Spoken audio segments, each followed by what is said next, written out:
அன்றைக்கு தமிழை இரு மொழின்னா மொழியோட நின்று போதா இன்னைக்கு இந்தியாவில் உலகத்திலேயே இந்த இனம் தோன்றிய இடம் தமிழ்நாடு 5000 ஆண்டு காலத்திற்கு முன்பாக இரும்பு காலம் தோன்றியது என்று தமிழினுடைய தொன்மையை பறைசாற்றி இருக்கக்கூடிய தலைவராக தமிழ்நாட்டினுடைய முதலமைச்சர் இருக்கிறார். சாதாரணமாக இன்றைக்கு இந்த மொழியினுடைய காப்பாற்ற துடிப்பது என்பது வெறும் மொழிக்கான அடையாளம் அல்ல. தமிழர்களுடைய பண்பாடு, தமிழர்களுடைய வாழ்வியல், தமிழர்களுடைய முன்னேற்றம், இதையெல்லாம் மறைப்பதற்கு பாஜக செய்யக்கூடிய வேலை. இன்றைக்கு நேற்றைக்கா தந்தை பெரியார் காலம் தொட்டு 1930களில் என்றைக்கு இந்திய எதிர்ப்பு போருக்கு தலகர்த்தராக தளபதியாக பேரறிஞர் அண்ணாவை நியமித்தாரோ அன்றிலிருந்து இன்று வரை இந்த மண்ணில் ஆதிக்கத்தை நுழைய விடாமல் தடுக்கக்கூடிய ஒரே இயக்கமாக திமுக என்கின்ற இந்த பேர் இயக்கம் இருக்கிறது.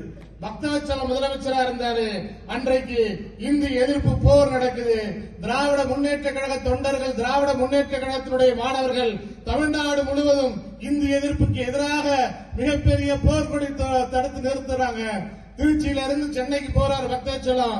அன்றைக்கு போனார் கீழப்பள்ளூர் சின்னசாமி, ஐயா தமிழை காப்பாத்துங்க, இந்தி திணிப்பை தடுத்து நிறுத்தணும் அப்படின்னு சொன்னப்ப அவரை ஏளனமாக பார்த்துவிட்டு சென்னையில போய் தியாகராய நகர் மாம்பழ ஸ்டேஷன்ல இறக்குறாரு முதலமைச்சர்.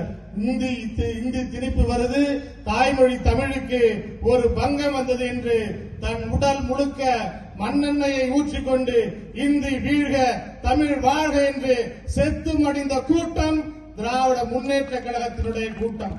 இந்திய ராணுவத்தையே கொண்டு வந்து நிறுத்தி நெஞ்சில துப்பாக்கியை வச்சு இந்தி திணிப்புக்கு எதிராக திமுக காரன் போராடக்கூடாதுன்னு சொன்னப்ப உன் துப்பாக்கி கொண்டு என் நெஞ்சை தொலைக்கட்டும் சொல்லி இந்தி வீழ்க தமிழ் வாழ்க, வாழ பேரறிஞர் அண்ணா, வாழ அண்ணா என்று கூறி தந்தை பெரியாருக்கு எங்கள் புகழ் சமர்ப்பணம் சொல்லி இந்திக்கு எதிராக நெஞ்சில் துப்பாக்கி கொண்டை தாங்கி செத்து மடிந்த தொண்டன் திமுக தொண்டன்.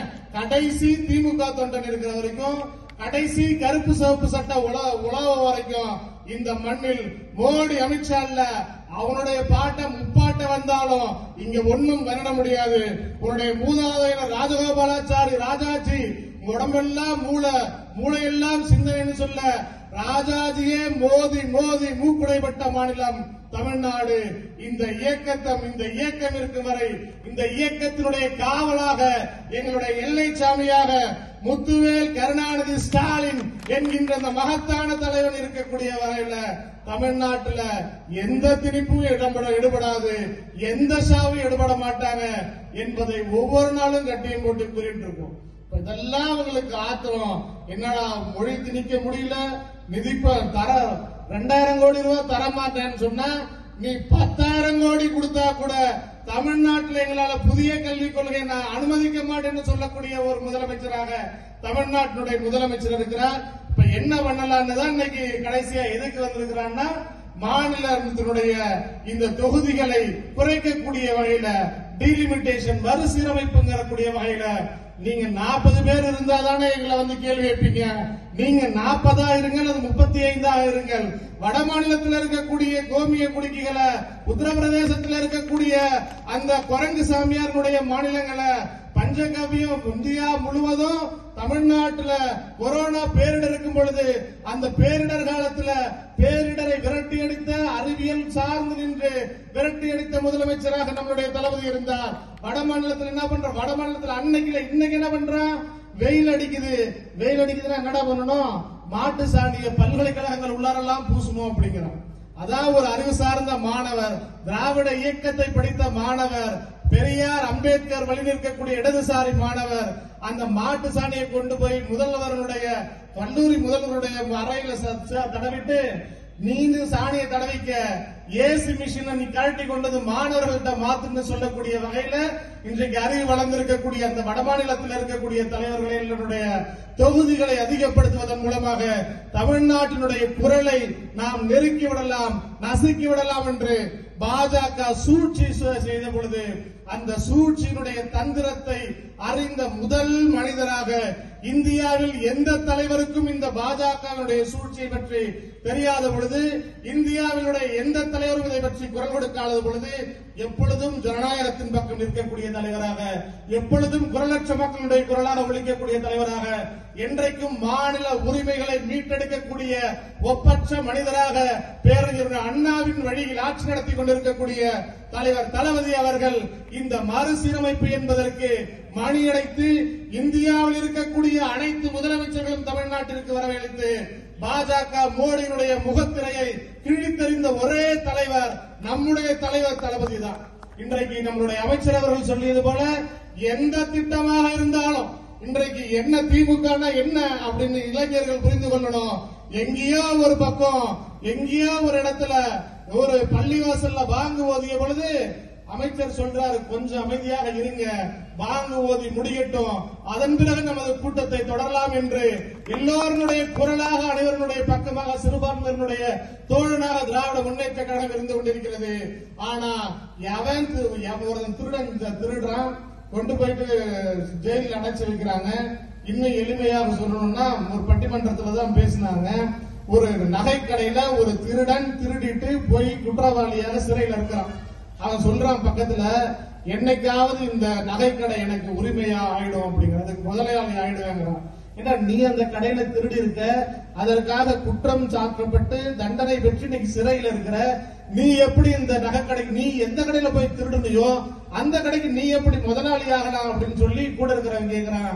அதற்கு அவன் சொல்றான், பாபர் மசூதியை இடிச்சவன் கையிலேயே கொண்டு போய் பாபர் மசூதியில நீ கோயில் கட்டலாம்னு சொன்னில்ல, அதே மாதிரி திருடன கையிலே நகைக்கடையை ஒப்படைக்கலாம் அப்படிங்கிற வகையில நள்ளிரவில் இஸ்லாமியர்களுடைய உரிமையை பறிக்கக்கூடிய வகையில், இஸ்லாமியர்களுடைய சிறுபான்மையினர்களுடைய அவருடைய சொத்தை அபகரிக்கக்கூடிய வகையில வக்ஃப் சட்டத்தை கொண்டு வந்து அதை நடைமுறைப்படுத்தி இருக்கக்கூடிய ஒன்றிய பாஜக அரசு இந்தியாவில் எந்த மாநிலமும் பேசுவதற்கு முன்பாக, பேசுவதற்கு பயப்பதற்கு முன்பாக தமிழ்நாட்டில் அதனை எதிர்த்து தீர்மானம் நிறைவேற்றி காட்டிய ஒரே தலைவராக திராவிட முன்னேற்ற கழகத்தினுடைய தலைவர் நம்மளுடைய தளபதி மட்டும்தான் இருக்கிறார். எப்படி இன்றைக்கு இந்த கழகத்தினுடைய இளைஞரணி செயலாளராக இருக்கட்டும், நம்முடைய கழக தலைவராக இருக்கட்டும், நீங்க நிதி தரலையா, நாங்க எதிர்த்து கேள்வி கேட்போம். எங்களுக்கு மொழி திணிப்பா, நாங்கள் எதிர்த்து கேள்வி கேட்போம்.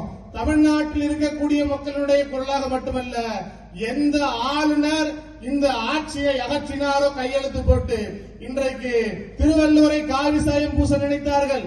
திருவள்ளுவருக்கு காவி சாயம் பூசிய ஆளுநர் ஐயா வைகுண்டராஜனுக்கு காவி சாயம் பூசிய ஆளுநர், திராவிடம் என்றெல்லாம் ஒன்று இல்லை என்று காவி சாயம் பூசிய ஆளுநர், தமிழ்நாட்டில் தமிழ்தாய் வாழ்த்து பேசிய பாடிய பொழுது அதற்கு எழுந்து நிற்காத ஆளுநருடைய அதிகார பல்லை பிடுங்கி இந்தியா முழுவதும் ஆளுநர்களுடைய கொட்டத்தை அடக்கி காட்டிய ஒரே வலிமை மிக்க தலைவராக, இன்றைக்கு உயர்ந்து நிற்கக்கூடிய தலைவராக, திராவிட மாடல் ஆட்சியினுடைய நாயகர் நம்முடைய தளபதி உயர்ந்து நிற்கிறார். இன்றைக்கு இதையெல்லாம் பார்த்துதான் அவர்களுக்கு பயம். இந்த பயம் ஒருபோதும் அடங்காது. கடைசி தொண்டன் திமுக தொண்டன் இருக்கும் வரை இந்த நாட்டில் ஒருபொழுதும் பாசிசத்தை, ஆதிக்கத்தை துணிப்பதற்கு ஒருபொழுதும் அனுமதிக்க மாட்டோம்.